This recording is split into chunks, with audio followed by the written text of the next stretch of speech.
Assalamu alaikum wa rahmatullahi ta'ala wa barakatuhu.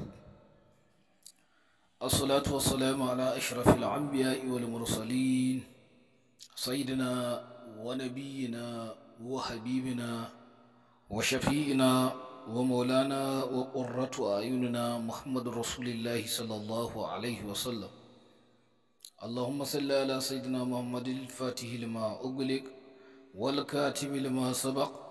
ناصر الحق بالحق والهادي إلى صراطك المستقيم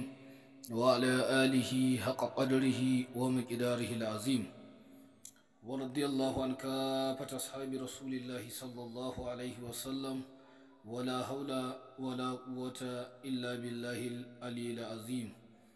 ‘yan uwa masu tarin albarka mune muku da kuwa fatan alkhairi mune muku kuma barka da yau barka da kasancewa tare da mu a wannan gida mai tarin albarka kamar yadda aka sani insha Allahu kamar dai kullum a baicin sakamakon rashin lafiyoyi da tafiye-tafiye da suka kama mu an ɗan ji mu shiru kwana biyu to insha Allahu kuma Allah ya maido mu da ikonsa kuma za mu dasa daga inda muka tsaya da fatan Allah ya iya mana Allah ya riƙa mana Allah ya ba mu sa'ar rayuwa Allah ya ba mu lafiya da zama lafiya saboda yanayin da aka fuskanta a wannan shekara yanzu muna yau 9 ga wata na Ashura ko 8 ga wata na Al-Muharram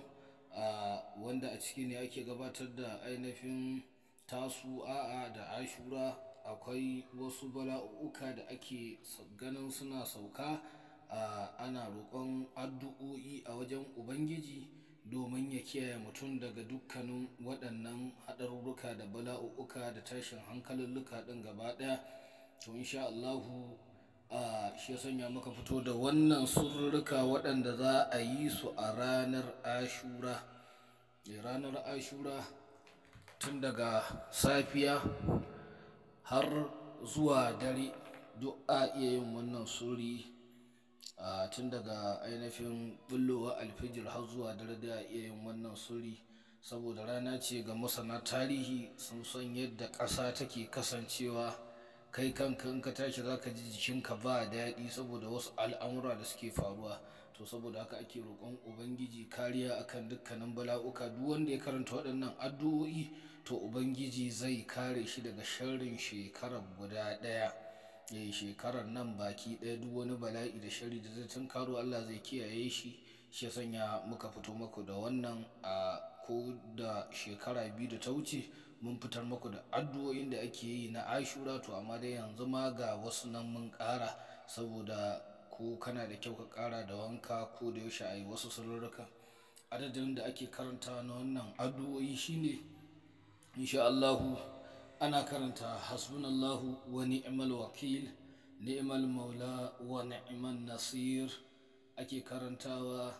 kafa 70 ana karanta kafa 70 karamin adadi kenan a iya yi kafa 70 kuma a iya yi kafa 70,000 yawa saboda haka yan uwa gashi dafa'i ne mai karfi hasbunallahu wa ni'mal wakil ni'mal maula wa ni'man nasir haka za a karanta. To in an karanta wannan mataki na farko kenan sai ita ma wannan addu'a ana so a yi ta ita ma kafa 70 din insha Allahu ita ma haka za a gabatar da ita. Bismillahir rahmanir rahim subhanallahi mil al mizan wa muntaha al ilm wa mablagha ar rida wa zinat al arsh la malja'a wa la manja min Allah illa ilayh subhanallahi adada shafa'i wal wutri وعدد كلمات ربنا التامة كلها أسألك السلامة برحمتك يا أرحم الراحمين ولا حول ولا قوة إلا بالله العلي العظيم وهو حسبي ونعم الوكيل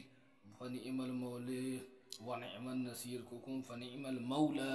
فنعم النصير على أي حال كو ورش كو أينهم حفص saboda haka wannan shine addu'o'in